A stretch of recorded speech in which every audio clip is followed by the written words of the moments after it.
부활 주일날 하나님의 말씀을 나눌 수 있어서 큰 기쁨이고 영광입니다. 오늘 설교 목적을 먼저 여러분에게 말씀드리면 어떤 근거를 분명하게 알게 만드는 데 설교 목적이 있어요. 우리가 어떤 목표를 설정하고 그 목적을 향해 달려가는 인생들이기도 하지만 그 목적이 참인가라고 하는 그 기준점, 근거가 분명해야 되거든요. 오늘 말씀은 좀 중점적으로 무엇을 보려고 하는 거니, 우리가 인생을 살아갈 때 기뻐하려고 하는 요소들이 있어요. 또 평안해야 돼라고 하는 당위성 아래 그 평안을 도모하는 일들이 있어요. 그런데 그 기쁨과 평안의 근거가 무엇이냐라는 것을 정확하게 보고 수정하게 만드는 데 설교 목적이 있습니다. 우리는 살아가면서 많은 요소를 통하여서 기뻐하지요. 그리고 평안을 누리기도 하고 경험하기도 하죠.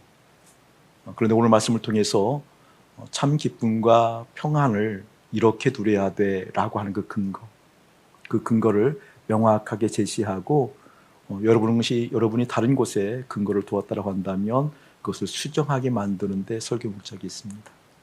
그렇기 때문에 오늘 말씀을 다 들은 다음에, 그래, 이것으로 기뻐하는 인생이야지, 맞아, 이 평안이 내게 있어야 돼 라고 주님을 바라보고 주님을 찾고 그 주님과 함께 연합하는 데 주저함 없이 믿음의 힘을 발휘하기를 주의 이름 축복합니다.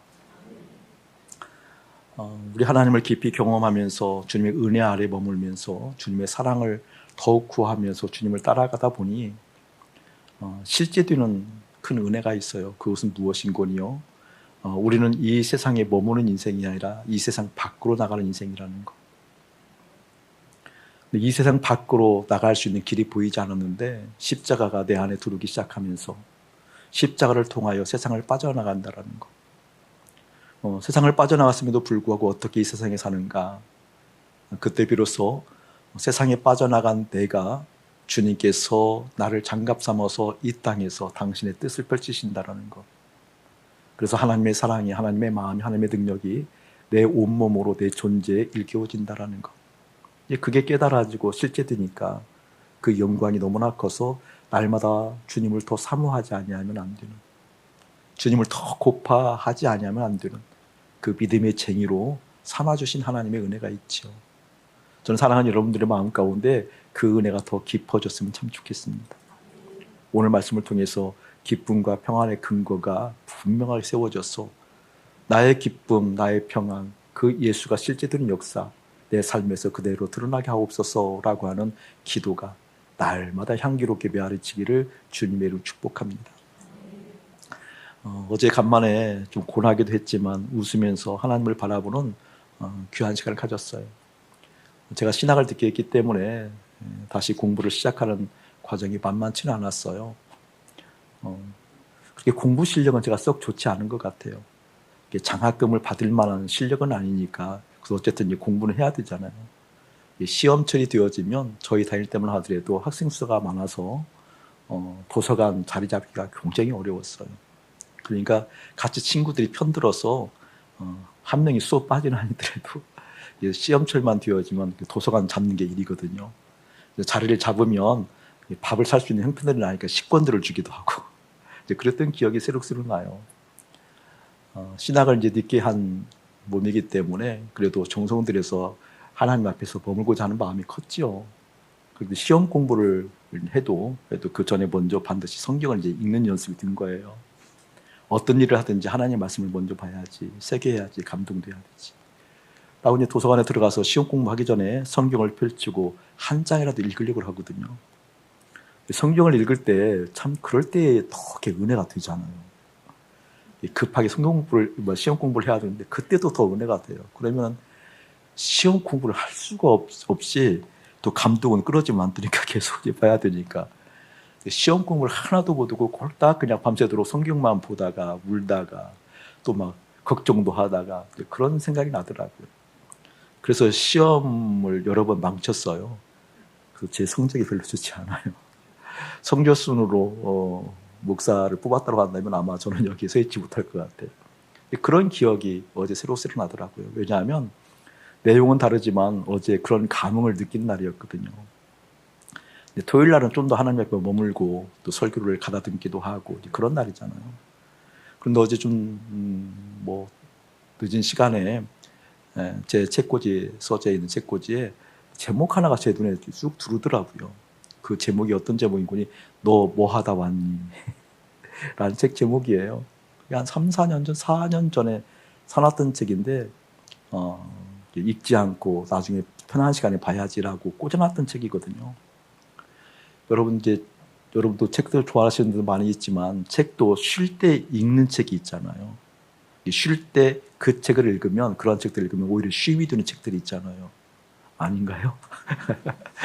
쉼이 드는 책들이 있어요. 편하게 이렇게 좀 릴렉스하게 나를 좀 이렇게 긴장을 풀어주는 책들이 좀 많이 있거든요. 네, 그런 종류의 책이었어요. 나중에 편할 때 읽어봐야지라고 이제 꽂아놓은 책인데 제목이 너 뭐 하다 왔니예요. 근데 읽으면서 여기 이제 벅차지기 시작하는 거예요. 그래서 잠을 꼴딱 세웠어요.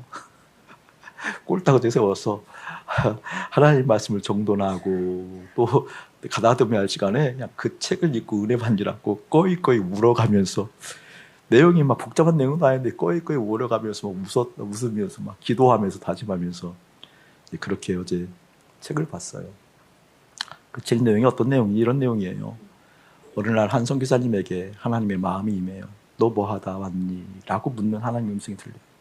그때 덜컥 놀라는 마음이 있죠. 그래서 답을 하나 세웠어요.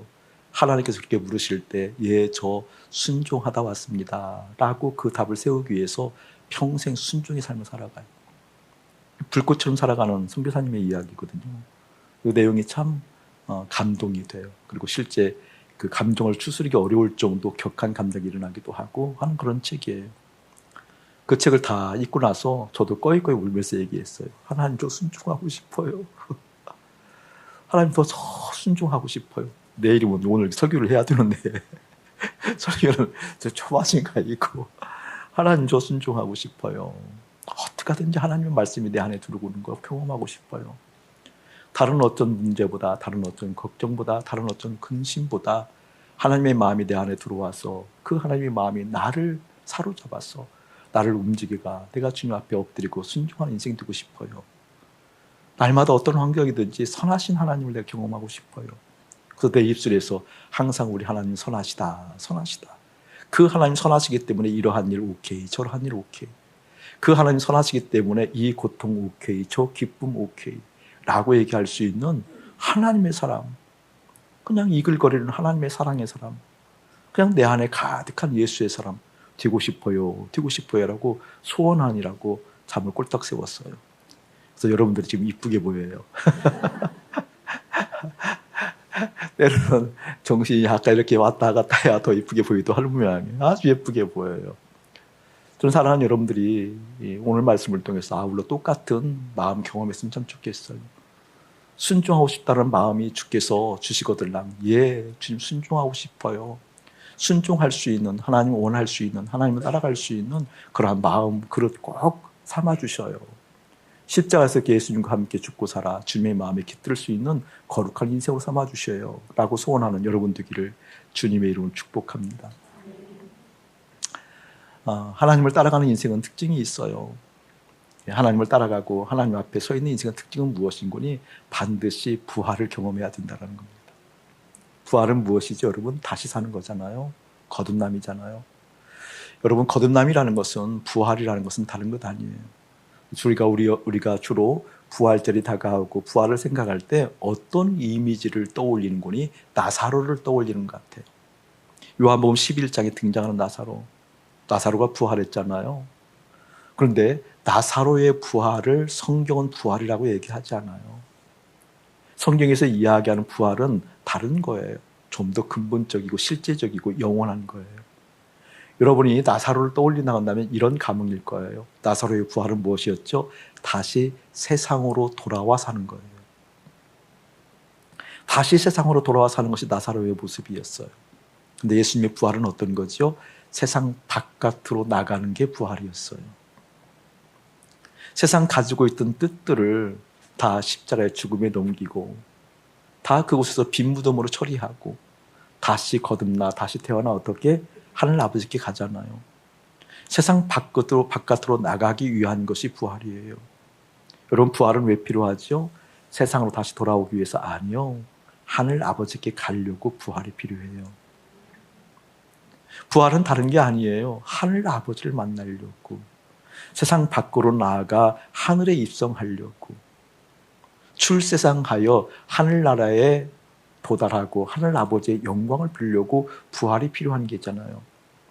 오늘 말씀을 통해서 여러분 깊이 한 가지를 꼭 붙들기로 하네요. 내 속으로부터 불안하다고 여기는, 내 속으로부터 이것이 있어야 돼, 없어야 돼 라고 생각하는 그 관점, 불안의 요소일 고 공포의 요소일 텐데, 그 두려움의 요소가 십자가에서 죽고 어떻게 하늘 아버지의 뜻이 내 안에 깃들어 삶의 현장 가운데 그대로 스며드는 영광 보게 하옵소서라고 기도하는 여러분 되기를 주님으로 축복합니다. 지난주간 우리 베이시간 연속 기도를 하면서 출발할 때 주님께서 귀한 말씀을 주셔서 제 마음이 참 뜨거워졌었거든요. 하나님께서 기도를 시작하면서 저희들이 허락한 말씀이 이사야 53장이었잖아요. 이사야 53장을 한 절 한 절 보고 싶은 마음이 막 강물이 물밑에 밀려오듯이 벅찬 감동이 있었는데, 그것을 애써 절제하면서 짧게 전하리라고 사실 예를 먹었거든요. 예를 들면 이사야 53장 5절에 보면 우리 주님께서 이렇게 말씀하셔요. 내가 찔림은 너희들의 허물 때문이다 라고 얘기하잖아요. 내가 상함은 너희들의 죄악 때문이다 라고 얘기하고, 내가 징계를 받음으로 너희들이 평안을 얻었다 라고 하는 말씀이 있어요. 귀한 말이거든요. 우리 주님께서 찔렸다라는 거예요. 머시에 가시관을 쓰시면서 찔렸지요. 손과 발의 옆구리에 찔렸지요. 그렇죠? 등에 채찍 맞아서 나음을 입었다고 살점이 다 떨어져 나갔죠. 찔린 이유가 허물 때문에 그렇다고 얘기해요. 허물을 원어로 이야기하면 페샤. 이사야니까 히브리어로 보면 페샤예요. 페샤. 페샤라는 원뜻은 무슨 말인 거니? 반역이란 뜻이에요. 반역. 허물이라는 것은 반역이라는 뜻이고요. 그래서 헬라어로 이야기하면 피랍토마인데, 피랍토마는 본체로부터 벗어나다는 뜻이에요. 딱쟁이가 있으면 딱쟁이가 아물면 톡 떨어지잖아요. 그 본체부터 떨어지는 것을 피랍토마, 허물이라고 그러고요. 히브리어로 얘기하면 페샤, 무슨 뜻인지 반역하다라는 뜻이에요. 반역. 이게 본체로부터 떨어져 나가기 때문에 반역 맞지요. 반역. 이게 우리의 반역 때문에 우리 예수님께서 머리에 가시관 쓰셔서 찔렸다, 손과 발의 옆구리에 찔렸다 이렇게 얘기를 하는 거거든요. 우리의 반역이 뭘까요, 여러분? 주님께서 우리에게 귀한 감동을 허락하셨어요. 반역은 다른 것 아니에요. 하나님 이외에 다른 것을 통하여 기뻐하려고 하는 요소가 반역이에요. 아멘. 하나님 이외에 다른 것을 통해서 기뻐하려고 하는 요소, 그 기쁨을 우리는 선하다고 얘기하거든요. 기쁨을 잃어버리지 아니하려고, 그 평강을 빼앗기지 아니하려고 그토록 땀 흘리고 수고하고 애쓰거든요. 근데 성경은요, 그것 때문에 우리 예수님 슬프다 이렇게 얘기해요. 우리 예수님 간고와 질고를 아셨다라고 했는데, 간고는 슬픔을 의미하거든요. 우리 예수님께서 느꼈던 슬픔, 우리가 느꼈던 슬픔과 달라요. 우리는 기쁨을 잃어버릴까 봐 슬퍼하잖아요. 그래서 기쁨이 부족하면 슬퍼해서 그 슬픔을 메꾸느라고 무단한 애를 쓰고 노력하는 게 우리 인생이거든요. 근데 우리 주님의 슬픔은요, 그렇게 하나님 이외에 다른 것을 기뻐하려고 하는 상태를 보고 우리 예수님은 슬퍼하셔요. 그래서 어떻게 십자가에서 찔렸다라고 얘기하거든요. 찔렸다고. 여러분, 머리에 가시관을 쓰셨어요. 머리라는 것은 무엇을 의미해요, 여러분? 생각을 의미하잖아요. 지혜를 의미해요. 그러니까 이 생각은 땅에 있는 동안에 예수님과 상관없을 때는 어떻게 선하게 작동한다라고 생각하는 거니, 기뻐하는 요소를 충족시키는, 그러한 일에 좋은 생각이 나오고 좋은 계획이 나오고 좋은 성취가 나오면 그 사람이 훌륭한 사람, 된 사람, 능력 있는 사람 이렇게 얘기하거든요. 바로 그 생각에 가시관을 썼다라는 거예요. 찔렸다라는 거예요. 그렇지 않아. 거기에서 기쁨이 나오는 게 아니야. 그렇게 해서 하늘의 영광을 보는 게 아니야. 오히려 그것은 반역이란다 라고 찔린 거라니까요. 아멘.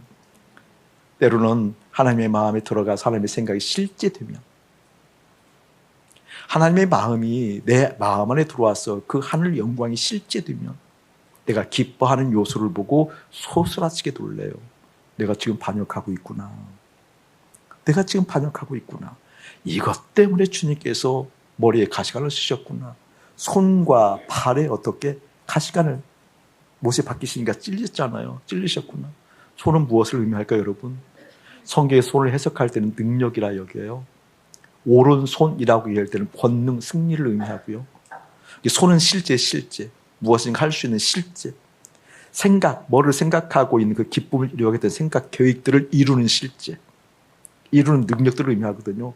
거기가 찔렸대요. 못에 박혔대요. 무슨 말이에요?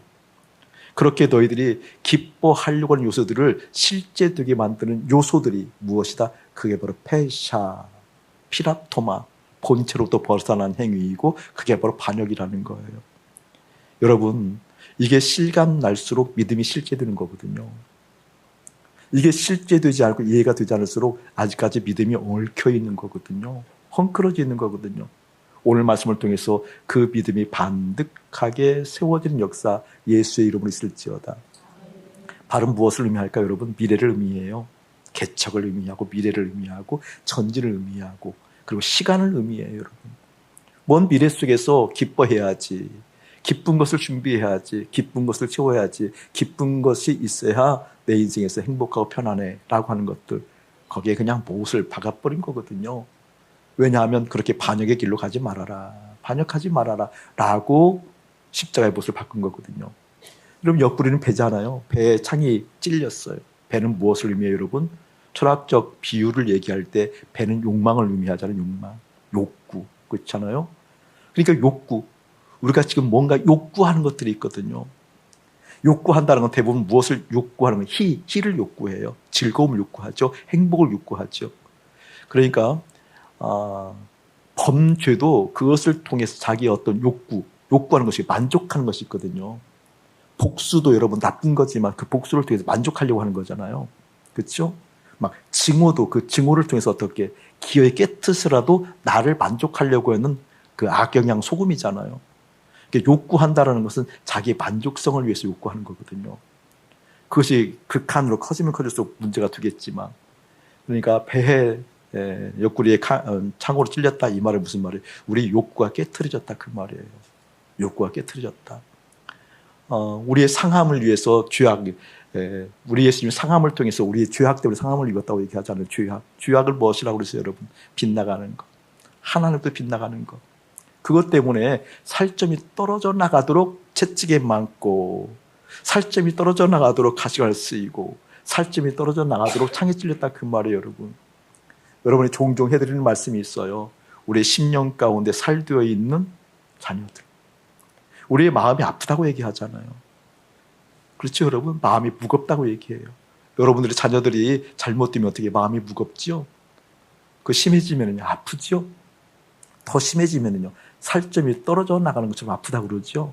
왜 그럴까요? 자녀가 살되어 있어서 그렇거든요. 살되어 있어서.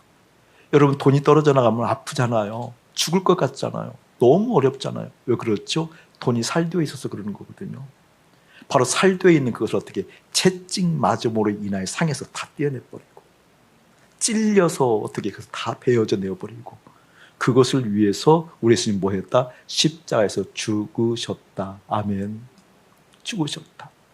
그럼 많은 사람들이 얘기해요. 뭘 얘기하는 거니? 그러면 다 떨어져 나가면 나는 도대체 뭘 가지고 살아요? 이런 얘기를 많이 하거든요.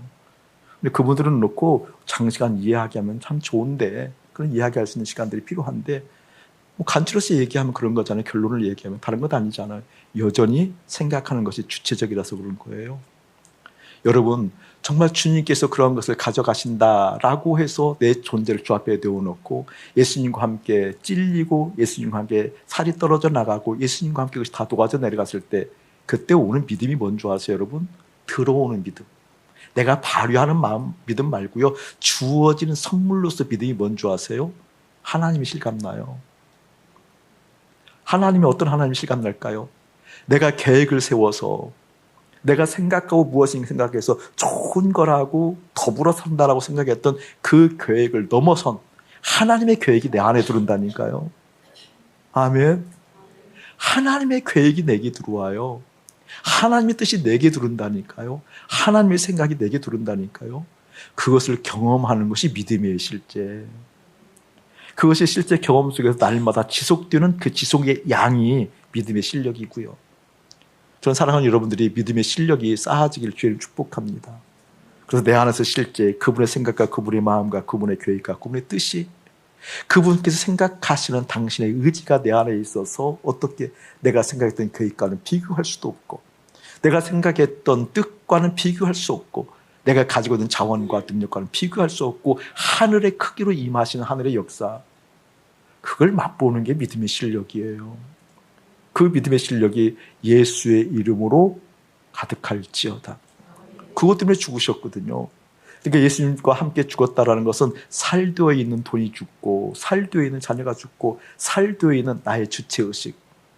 여러분, 나의 주체의식이 강하면 강할수록 뭐라 그럴까, 도도하니 뭔가 일을 잘한다, 그런 의미가 아니고요. 내가 강하면 강할수록 아파요. 더 아파요. 그러니까 열등과 뭐라 그럴까, 막 그런 것이 더 있는 것처럼 사실은 더 아파서 그런 거거든요. 힘들어서 그러거든요. 남들이 자기에 대해서 이렇게 말하자면 눈으로 말을 해도 싫어하잖아요.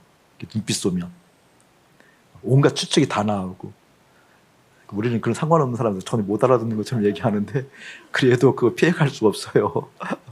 그런 거거든요. 아프거든요. 다 아프거든요. 근데 하나님의 마음이 깃들면, 하나님의 생각이 깃들면 하나님께서 나를 조정하시고 붙드시고 사로잡아서 당신의 마음으로 당신의 뜻을 이끌어가는 그 영광스러움을 더 이상 빼앗기고 싶지 않습니다 라는 마음이 있기 때문에 하나님 순종하고 싶어요. 이게 참이라니까. 우리 하나님은 선하시다는 것이 날마다 더 새롭게 일깨워져서 이 환경 저 환경 기어이 선하신 하나님께서 기어이 선을 베푸실 터이니, 지금 상황에 내가 굴복하지 않고, 지금 상황에 지지 않고, 지금 상황에 넘어지지 않고, 지금 상황에 너무 들뜨거나 좋아하지 않고, 지금 상황에 우쭐하지 않고 그 선하신 하나님을 보며 순종의 걸음걸음, 믿음의 걸음걸음을 가길 원합니다 라고 소원할 수밖에 없거든요.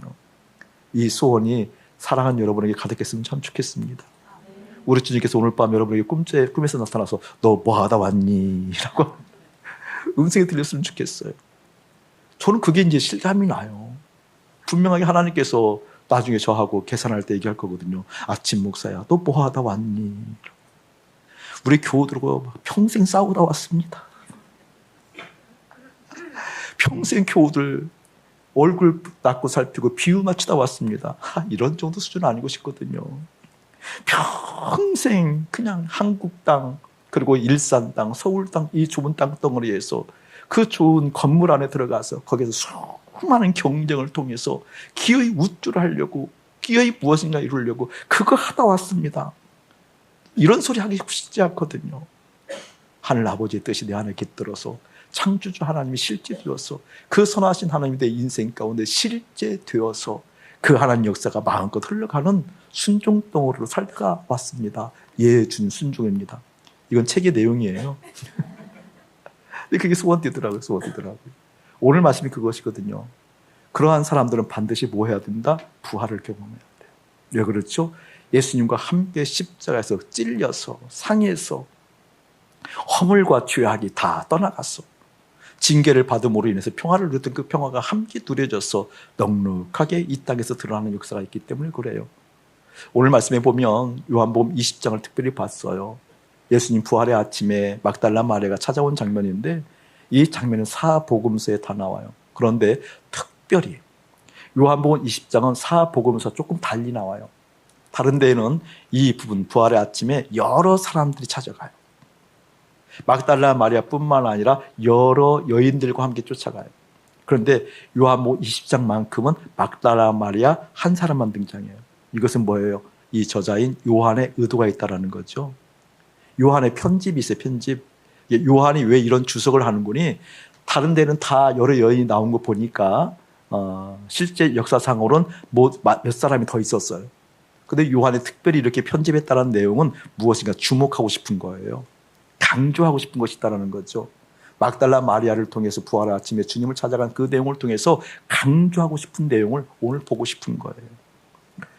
성경에는 마리아가 많이 등장하잖아요. 성경에서 마리아가 등장하는 이름을 어제 찾아보니까 한 7명 정도가 등장을 하더라고요. 신약을 다 찾아보니까 쭉 사이트를 들어가서 쭉 찾아보면 7명 정도, 보통 4, 5가지 기록되는데 제가 쭉 찾아보면 7명까지는 발견됐어요. 근데 예수님의 어머니 마리아도 있잖아요. 그렇죠? 그 다음에 마가 요한의 어머니 마리아도 있어요. 성경에 등장하는 마가 요한의 어머니 마리아. 그리고 야고보와 요셉의 어머니 마리아도 있어요. 야곱의 어머니 마리아는 글로바의 아내 마리아, 같은 인물인 것 같아요. 보니까 글로바의 그 아내가 마리아거든요. 근데 글로바는 어떤 사람인 거니? 엠마오 갈 때 두 제자 있죠. 그 중에 한 사람 이름이 글로바예요. 근데 글로바의 아내가 마리아인 것 같은데, 마리아가 야고보도 성경에는 또 많이 나와요. 그렇죠? 그렇게 또 이야기가 시작하면 성경에 격까지 가니까 우리 줄이고요. 금방 야고보라고 또 이런 분이 있어서 어쨌든 그렇게도 나오고, 누구였냐? 나사로, 마르다의 동생인 마리아가 있잖아요. 그렇죠? 그 다음에 오늘 나오는 막달라 마리아가 있어요. 그리고 또 동일인일 수도 있는데 좀 달리 표현되는 게 로마서에 한 사람이 등장하는데 친절한 마리아가 나와요. 친절한 금자씨처럼 친절한 마리아가 등장하기도 해요. 그래서 마리아라는 이름, 그리고 그 외에 많은 여인들 이렇게 등장을 하는데 어쨌든 7명이 등장해요. 그 중에 막달라 마리아예요. 여러분, 막달라 마리아는 어떤 여인이었어요? 여러분 잘 알다시피 7 귀신이 들렸던 사람이잖아요. 귀신이 7이나 들어갔대요. 그러니까 아마 정신도 좀 혼미했던 것 같아요. 그렇죠? 귀신이 하나가 들어가고 둘이 들어가고 그러면 혼미하지 않고도 우리처럼 살거든요. 여러분, 귀신 들리면 세상에 가까워지는 거 알죠? 그것은 우리가 창세기를 통해서 익히 배웠잖아요. 그러니까 정신이 이성적으로 혼란하지 않은 것 같은데 귀신이 완벽하게 들린 사람은 완벽하게 배를 세상에 대고 사는 사람들이거든요. 저주받은 특징이니까. 그러니까 우리가 귀신 들렸다, 이것은 정신이 혼미하다, 이것은 특별 케이스예요. 특별한 케이스고, 일반적으로 귀신 들린 것은 좀 다른 거거든요. 일반적으로 귀신 들린 요소들은 많은 요소들이 있어요. 이렇게 우리라고 표현하지는 않지만 많은 요소들이 있고, 막달라 마리아는 7 귀신이 들렸기 때문에 정신도 혼미했던 것 같아요. 또 다른 복음서에 보면 막달라 마리아를 죄 지은 여인, 죄 많은 여인 이렇게 얘기하거든요. 그래서 막달라 마리아가 이 당시 여인을 죄인 취급하면 일반적으로는 개수하는데 끼워주지 않지만 죄인이라고 딱 낙인을 찍으면, 그때는 어떤 때 낙인을 찍는 거니? 음양을 저질렀을 때. 그래서 이 막달라 마리아가 창녀 출신이라고 하는 데는 다 의견이 다 같아요. 창녀이기도 하고 귀신이 있던 사람이기도 하고. 근데 이 막달라 마리아가 지금 부활의 아침에 찾아오잖아요.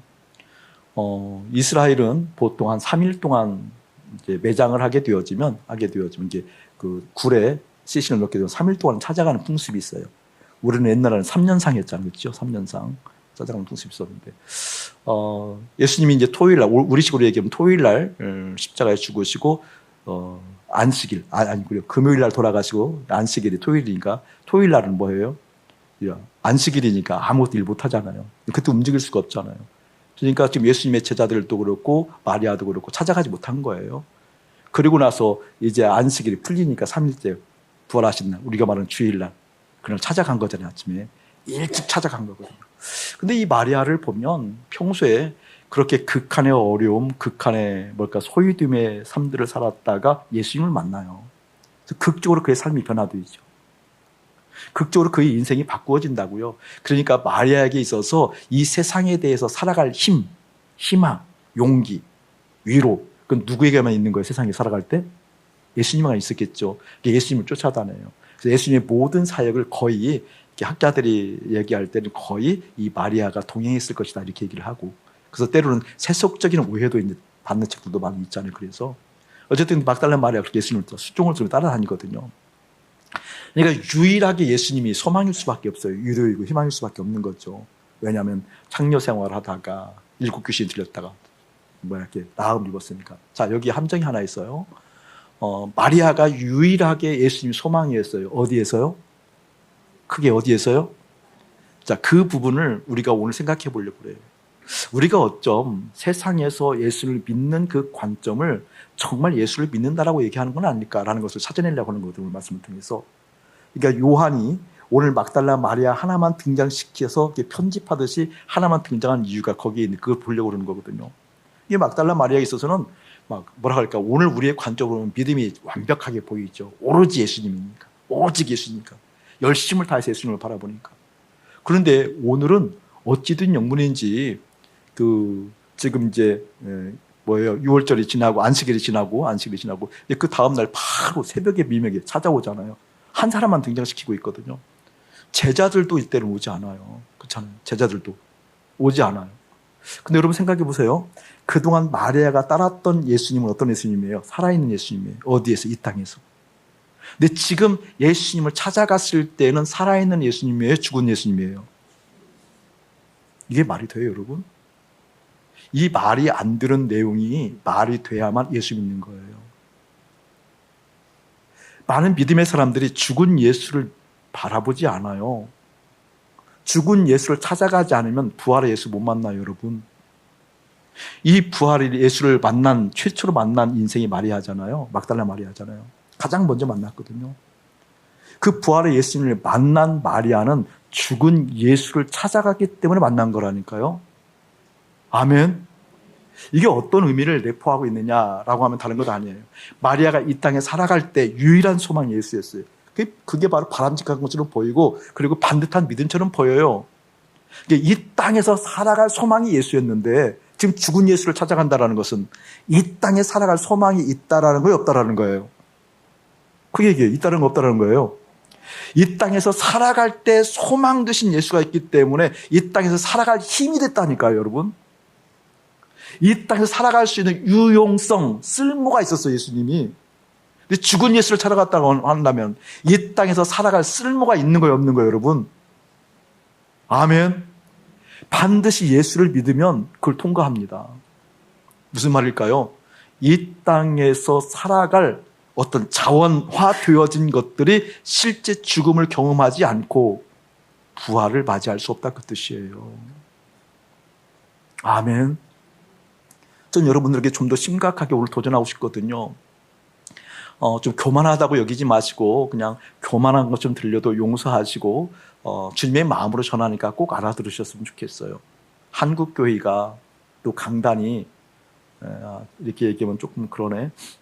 어쨌든 이해해 주시고 들어요. 방송 들으시는 분들도 시비하지 마시고요. 정말 중심으로 드리는 말씀입니까? 그러니까 무슨 말인 거니? 한국교회가 망가지고 강단이 망가진 이유가 죽은 예수를 못 만나게 해서 그래요. 오히려 한국교회가 지금 어떻게 하고 있는 거예요? 수많은 교회들이 뭐 하고 있는 거죠? 세상에 쓸모 있는 예수를 만나게 만들잖아요. 세상에 쓰임새 있게 예수를 만나요. 그걸 복이라고 얘기하고 그렇게 세상에 쓸모 있는, 세상에서 뭔가 유용한, 세상에서 뭔가 소망을 둘 만한, 어디에서 여러분? 그게 어디에서요? 세상에서 무엇인가가 쓸모 있는 그 예수를 만나고 그 예수를 구하고 예수를 선포하잖아요. 이건 제가 하는 얘기가 오늘 성경이 그렇잖아요. 죽은 예수를 만나야 돼요. 그 얘기는 무슨 말일까요? 쓸모 있다고 여겨진 것들이 어떻게 여러분? 반드시 죽는 거예요. 그게 십자가잖아요. 오늘 예수님께서 세상에 대해서 죽고 하나님에 대해서 사는 것을 가르치는 것이 뭐였어요, 여러분? 그게 십자가였잖아요. 아멘. 그게 십자가였잖아요. 한 번 더 생각해 볼까요? 예수님의 공생애가 왜 필요하죠? 예수님의 공적인 삶이 왜 필요했냐고요? 왜 그 하나님 되신 예수님이 성육신 인카네이션에서 그 하늘 영광 버리고 이 땅에 오셨냐고요? 그것은 뭐예요, 여러분? 흑암의 권세 아래에 있는 우리가 자력으로 하늘 아버지의 나라에 그의 아들의 나라를 못 가잖아요, 여러분. 성경에서 분명하게 얘기하고 있잖아요. 흑암의 나라에서 그의 아들의 나라로 주님이 옮겼다고 얘기하잖아요. 사단에 잡혀있는 우리의 마음이 다 땅을 향하니까 땅에 있는 마음을 어떻게 하늘로 향하게 만들려고 예수님 오셨다라고 에베소에서 분명하게 얘기하고 있잖아요. 아멘. 예수님께서 오신 목적은 뭐예요? 이 땅에 오셔서 막 기적을 일으키고 그다음에 너희들 이렇게 살면 안 돼 라고 티칭 가르치는 사역을 하고 하나님 나라가 가깝다 회개하고 복음을 믿으라 선포하고 막 설교하고 선포하고 가르치고 치유하는 사역을 왕성하게 하잖아요. 막 초자연적인 역사도 불어내고 공생의 기간에 사람들이 막 열광하잖아요. 뭐 한다고 여러분? 열광해요. 열광하면 그 열광하는 그 대상을 주목해야 하나요? 주목하죠. 열광이 크면 클수록 주목해요. 주목하지 않아요? 주목하거든요. 예수님께서 이 땅에서 살아갔을 때 공생에 살았던 수많은 이적과 기사는 어떤 내용이었냐 그 말이에요. 왜 그것을 그토록 선명하게 선포하지 않죠? 왜 그것을 겉으로 선명하게 여러분 받아들이지 않고 우리의 죄적 체질을 가지고 있는 죄를 자극해서 죄를 좋아하는 마음들을 자꾸 그곳에 끌어들이는 거죠? 무슨 말이냐면 이런 말이에요, 여러분. 다른 것이 아니라 예수님께서 이 땅에 오셔서 공생의 기간에 살았던 이유는 이 땅에서 잘 살아라는 것이 아니에요, 여러분. 예수님은 기어이 이 땅에 살지 않고 이 땅에 묶여있지 않고 어디 갈 뿐이에요, 여러분. 세상 밖으로 나갈 뿐이잖아요. 그게 복음이잖아요. 예수님이 이 땅에서 우리가 붙들어도 붙들리는 분이 아니잖아요. 왕되어 주세요라고 붙들어도 우리 예수님이 이 땅에 계시는 분이 아니잖아요. 예수님은 기어이 이 땅, 뭐예요? 세상 밖으로 출세상해야 될 분이잖아요. 누구와 함께? 당신을 따르는 사람들과 함께. 그렇다면 내용 간단해져요. 예수님 공생에서 수많은 기적과 이사를 베풀었던 것은 뭐예요, 여러분? 예수님을 주목하게 하고 예수님께 마음 두게 하려고. 근데 우리는요, 그냥 그 예수님이 아니라 이 땅에서 되는 것을 구하거든요. 수많은 이적과 기사를 베풀었을 때 그때 사람들이 예수님을 주목하고 열광해서 뭐예요? 예수님께 무엇을 주는 거예요, 여러분? 마음을 주잖아요. 마음을. 그렇죠, 여러분? 일부에도 비교를 했는데 여기에는 이게 무슨 야자수 나무일 텐데, 그렇죠, 이게? 서로가 모르니까 그냥 이 나무. 예를 들면 이 나무에게 내가 마음을 준다 쳐요. 마음을 준다 쳐요. 설교하는 것보다 이 나무에 마음을 두어요. 예를 들면 밥을 먹는 것보다 이 나무에 마음을 두어요. 그러면 이 나무에 대해서는 정말 뭐랄까 논문 하나 쓸 만큼 무엇인가 알 거예요. 그렇죠? 마음 둔 만큼 알거든요. 마음 둔 만큼 따르거든요. 그렇죠? 예수님께 열광했을 때 예수님께 마음 두면 누구에게 다 마음 가 있는 거예요? 다른 것보다. 그런 사람들을 데리고 어디로 갔어요, 예수님께서요? 십자가로 갔다니까요. 예수님을 따랐지만 실상 마음에 둔 것이 따로 있었기 때문에 더 이상 예수님을 또 따라간 거예요. 못 따라간 거예요. 예수님께 정말 마음을 둔 사람만 어떻게 할 수 있다는 거예요? 십자가로 갈 수 있다니까요. 아멘. 예수님께서 공생에 있어서 수많은 그런 일들을 하셨던 것을 가르치고 고치고 선포했던 수많은 일들은 그 사람들의 마음을 사서 그렇게 예수님께 마음을 둔 하나님의 사람들을 데리고 어디로 가냐고, 여러분? 십자가로 가잖아요. 그리고 어떻게 해요, 여러분? 같이 죽잖아요. 같이 죽잖아요. 죽다는 것이 뭐예요, 여러분? 세상에 대해서 죽고. 갈라디아서 6장 14절 말씀, 목사님 얘기가 아니잖아요. 갈라디아서 6장 14절에 분명하게 얘기하잖아요. 세상에 대해서 죽고 하나님에 대해서 산다. 아멘. 그러니 그 예수를 만나러 갔다는 모습은 어떤 모습이에요? 죽은 예수를 만나러 갔다는 얘기는 죽었다 그 뜻이에요. 세상에서 죽었다 그 뜻이에요. 그러니까 예수를 만난다는 것은 세상에 죽지 않고 예수를 만난다. 이게 뭐래요, 여러분? 그게 예수님을 찾으나 하나님을 찾으나 죄 가운데 죽는다고 했던 몇 주 전에 설교 내용이 그 내용이다 그 뜻이에요. 너희들이 나를 찾으나 나를 만나지 못하고 너희들이 나를 구하나 나에게 해답을 얻지 못하고 죄 가운데 나를 찾으나 죽으리라. 찾으나 죽으리라. 그 뜻이라니까요. 이해되세요, 여러분? 그 죽은 예수를 달려왔던 예수. 그러니까 그러한 뭐예요? 마리아를 기어이 어떻게 부활의 예수님이 만나주는 거잖아요. 자, 그런데 여기 또 하나 깊은 내용이 있어요. 그 성경이 쉽지만 어렵고 어렵지만 또 쉬운 건데 이 내용을 한번 보세요. 자, 그런데 13절, 이렇게 11절, 12절, 13절 우리가 봤다 치고요. 14절 보면 이 말을 하고 뒤로 돌이켜 예수께서 계신 것을 보았으나 예수이신 줄은 알지 못하더라. 마리아가 예수님을 알아봐요? 못 알아봐요? 못 알아봐요. 참 못 알아봐요. 이게 이제 참 재밌는 내용이에요. 그러니까 많은 주석서들이 조금 뭐가 오류가 좀 있는 것 같은데 그러니까 주님의 마음으로 보면 전혀 어렵지 않은데 왜 그렇게 주석들이 많이 있는지 모르겠어요. 보니까 명분이 마리아가 예수님을 못 알아본 이유는 예수님이 이제 부활했으니까 신령한 몸이 든 거잖아요. 예수님의 몸이 변해서 그래서 못 알아봤다 이런 이유를 많이 하는데 그건 전혀 논리적이지 않고 믿음적이지 않아요. 왜냐하면 이 예수님이 바로 20장 뒤에 가보면 도마도 만나잖아요. 예수님의 제자들도 만나잖아요. 알아봐요? 못 알아봐요? 다 알아봐요. 다 알아봐요. 그런데 왜 마리아를 몰라봤을까? 그 의미를 좀 깊이 있게 내용을 다루려고 왜 몰라봤을까? 자, 몰라본다고 얘기하고 그때 예수님께서 15절 예수께서 이르시되 여자여 어찌하여 울며 누구를 찾느냐 하시니 마리아는 그가 동산직인 줄 알고 이르되 주여 당신이 옮겼거든 어디 두었는지 내게 이르소서 그리하면 내가 가져가리이다 라고 하니까 그때 16절 예수께서 마리아야 하시거늘 마리아가 돌이켜 히브리 말로 라보니 하니 이는 선생님이라는 말이라. 그때 쓰니 알아보아요. 첫 번째는 불러도 못 알아봐요. 두 번째 부르니까 알아본 거죠. 자, 이 내용이 어떤 의미인가 이런 내용을 내포하고 있어요. 보세요, 여러분. 그렇게 마리아가 못 알아보다가 거듭 예수님께서 불렀을 때 알아본 거예요. 알아보고 나서 마리아의 반응이 이렇게 나와요. 17절 한번 읽어봅시다. 시작. 예수께서 이르시되 나를 붙들지 말라. 내가 아직 아버지께로 올라가지 아니하였노라. 너는 내 형제들에게 가서 이르되 내가 내 아버지 곧 너희 아버지 내 하나님 곧 너희 하나님께로 올라간다 하라 하시니. 자, 여기 보니까 자, 들어와 보세요. 이미지 한번 그려서 보세요. 마리아가 죽은 예수님을 찾아간 거예요. 세상에서 유일한 소망이었던 그 소망이 다 죽어버린 거예요. 세상에서 내가 살아갈 건덕지가 다 죽은 거예요. 그 죽은 예수를 찾아갔는데 그때 예수님께서 이제 부활해서 계셨는데 이때 부활의 개념이 마리아가 없는 거잖아요. 부활이라고 얘기했음에도 불구하고 제자들도 마찬가지니까. 그러니까 예수님이 부활했을 거라는 생각도 못 한 거예요. 그런 믿음도 없었던 거죠.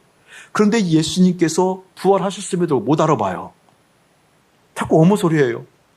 우리 예수님 내 주인의 시체가 어디 있는지 가르쳐 주시면 저에게 주시면 가르쳐 주시면 제가 장사 지내겠습니다라고 오히려 하소연하고 있잖아요. 그래서 다시 한번 그것이 예초로 와서 마리아야 그러니까 그때 눈이 틱 뜨인 거예요. 영이 눈이 뜨인 거죠. 뭘 보는 거예요? 예수님을 보는 거예요. 영이 눈도 안 해요. 그냥 눈이 뜨인 거죠. 예수님 계셨으니까. 그리고 나타난 현상이 17절에 뭐라고요? 예수님 막 붙들려고. 저를 보세요. 저를 보셔야 돼요. 예수님 붙들려고 하는 거잖아요. 그렇죠? 여러분 이때 막 여러분 같으면 어땠을까요? 기분이. 죽은 예수를 만나러 갔는데 뻔히 누가 하나 있었는데 알고 보니까 그게 죽은 예수님이 아니라 살아계신 예수님이었어. 그때 오늘 감격을 가지고 마리아가 지금 뭐 하는 거예요? 막 붙들려고 했잖아요. 근데 예수님이 뭐라고 그래요? No. 파고리가 싹 피었을 수도 있어. 그렇죠? 내용은 그렇잖아요. 갑자기 쑥 들려들면 그 피아니라고. 이것은 이제 원어로 보면 붙든다는 뜻보다 이렇게 터치하다 그 뜻이에요. 접속하다. 그러니까 이게 탁 쳐내지도 않았다는 거죠. 접속하는 거죠. 쳐내서 접속이 되는 거잖아요. 그래서 딱 피했을 거라고요. 저는 그 연상이 되더라고요. 이게 쑥, 오, 그러지 마, 뭐 이런 이렇게 된 거였잖아요. 쑥 피했거든요. 근데 왜 예수님께서 터치하려고 하는 마리아를 피했을까? 20장 뒤에 보면 그 이후에 쭉 뒤에 제자들에게 나타나잖아요. 그 제자 중에서 도마가 있잖아요. 도마는 뭐예요, 여러분? 그냥 만져보라고 먼저 얘기해요. 만져봐라, 이놈아. 만져봐라. 그래서 뭐 덥석 만져보게 만들잖아요. 왜 도마에게는 터치하게 만드는데 마리아에게는 터치하지 않게 했을까? 그런 걸 보고 싶은 거예요. 보세요, 여러분. 마리아가, 그래서 우리가 인간이 그 죄적 체질을 가지고 있는 인간이 날마다 주님을 만나야 돼요. 죄적 체질을 가지고 있는 인간이 오늘 주님을 바라보는 영광스러운 건데 감격 가운데 눈물을 흘리고 콧물을 흘리고 주님을 바라봤다 할지라도 내일 또 오늘 저녁에 또 수많은 다른 욕구가 내 안에 들어올 때, 수많은 욕구가 다른 데 들어왔을 때 그때도 주님에 의해서 처리되지 아니하면 넘어지는 게 인간이라니까. 마리아가 죽은 예수를 찾아왔어요. 소망이 끊겼어요. 다 의미가 없었어요. 그런데 그 예수님이 덜컥 살아난 걸 보자마자 딱 붙들렸을 때 어떤 마음이었을까요? 살았다? 또다시 희망이 들어와요. 어떤 희망이 들어와요? 어디에서 희망이 들어와요? 이 땅에서 희망이 들어온다는 거예요. 그게 인간이라니. 이 땅에서 희망이 들어와. 이 땅에서. 우와, 이 땅에 있을 때 유일한 소망이 예수님이었는데 그 소망이 다 죽었는데 순간 보자마자 뭐예요? 복음처럼 살아왔는데 어떻게 되는 거예요? 다시 그 예수를 잡음으로 요한복음 6장처럼 수많은 군중처럼 우리의 왕이 되어주세요 했던 수많은 사람처럼 이 땅에서 뭐예요, 여러분? 소망이 다시 생기는 거잖아요. 그래서 예수님 피하는 거예요. 그 마음으로는, 그 태도로는 부활한 나와 함께 할 수 없단다. 우리 수준을 살펴봐야 돼요. 네가 이 세상에 살아가는 그 근거, 이 세상에서 기쁨이 들 수 있는 근거가 그렇게 되는 것이 아니란다. 너의 기쁨의 근거는 오직 하늘에 있어야 된단다. 그 뜻이에요. 너의 평안의 근거는 오직 하늘에 있어야 된다. 그 뜻이에요. 사랑하는 여러분의 마음 가운데 이 복음이 실제되지 아니하면 여러분의 마음은 여전히 힘들고 어렵고 무겁고 주님을 아는 것 같으나 여전히 갈등과 아픔과 고통 가운데 있게 될 것이며 기어이 그 주님이 피해서 만지지 말아라 라고 할 수 있는 인생이 될 수 있음 또한 기억하기를 축복합니다. 주님 맞닥뜨려 주님 마음 보아 주님 생각 보아 주님의 뜻이 있어서 주님을 따라가는 인생. 여러분 부활은 다른 것 아니에요. 세상 밖으로 나아가 하늘 아버지께 가려고 부활이 있는 거예요.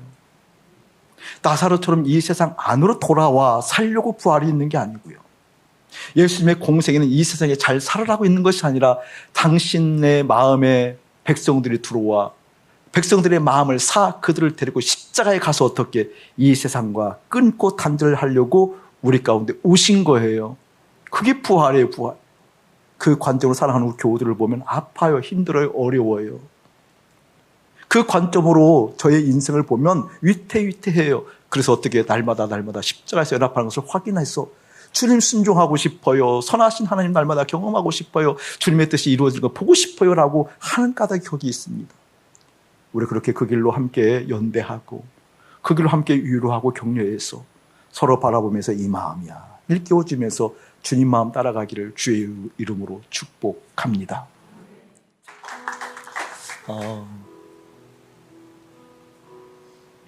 대부분의 사람들이 마음이 무겁다고 얘기를 해요. 그러니까 제가 참 좀 뭐라 그럴까 주님 앞에서 퓨어하게 산다고 살았던 것 같은데 주님 앞에 쓰고 보니까 전혀 그렇지 않은 사람이었던 것 같아요.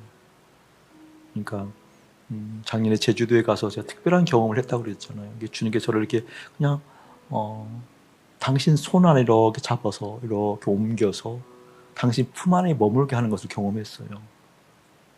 그런데 참 놀랍게 주님 품 안에 있을 때 내 신체적인 변화가 왔어요. 신체적인.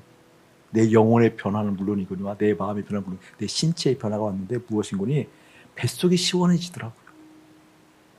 뭐 금식하고 절제해서 오는 시원함 말고요. 그건 처음 경험해 본 거예요.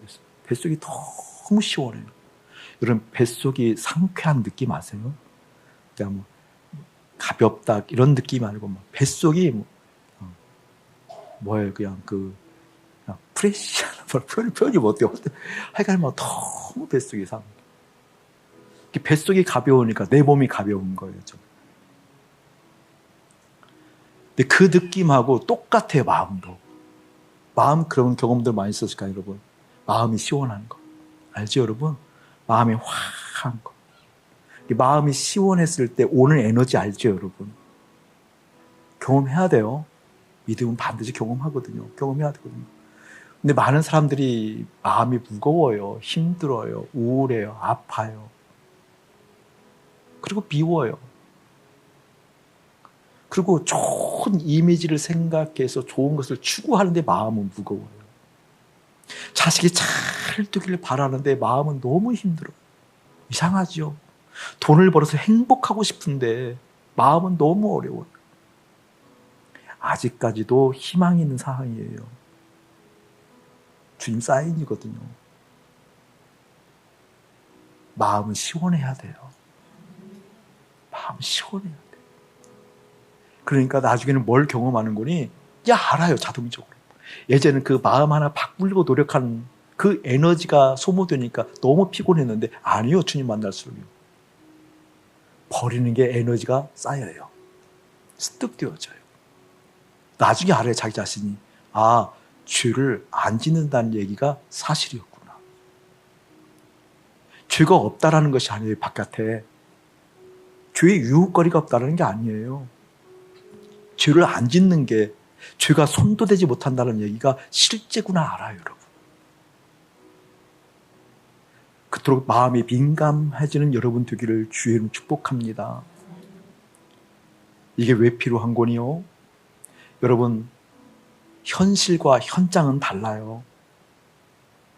우리 예배드리는 현장이죠, 현장. 예배드리는 현장이지만 다 이 현장이 현실로 느끼는 사람 다 똑같지 않아요. 예배드리는 현장에 있지만 여러분 현실은 돈에 가 있는 사람이 있을 테고 자식에 가 있는 사람이 있을 테고 다른 일거리에 가 있는 사람이 있을 테고 현장은 여기지만 현실은 다르다니까요. 예수 믿는 사람은 현실은 항상 예수여야 돼요. 아멘. 예수 믿는 사람은 현실은 항상 예수여야 돼요. 그때 비로소 어떻게 현장에서 그 예수의 생각이 반영되는 거거든요. 예수님이 현실 안 되면은요, 그 현장에서 예수가 반영되지 않아요. 예수가 반영된다는 것은 어떤 의미일까요? 그 현장에 대한 견해, 생각, 계획, 뜻, 목표, 그거보다 차원 다른, 같은 수준으로 얘기해도 그 수준에서 하나님께서 하시고 싶어하는 그 수준만큼 달라진다니까요. 그게 예수쟁이들이에요. 저는 그것을 반드시 여러분의 사업의 현장, 삶의 현장, 여러분의 어떤 현장이든지 예수가 현실되어서 실제되는 은혜 누리기를 주의 이름으로 축복합니다. 그래서 마음 깨끗하게 해야 돼요. 깨끗함이 바로 부활이에요. 그 영광이 예수의 이름으로 가득할지어다. 이제는 우리 주 예수 그리스도의 은혜와 우리 아버지 하나님의 극진하신 사랑하심과 성령 하나님의 감화감동 교통하심이 하나님의 마음, 하나님의 생각 들어올 때 그때 비로소 천국이 이런 거란다. 너희들이 세상에 죽고 나로 사는 것이 이런 거란다 라는 것을 깨닫고 십자가의 세상에 대해서 죽음을 경험하는 거룩한 백성들 가운데 이대로부터 영원 무궁토록 함께 할지어다. 아멘.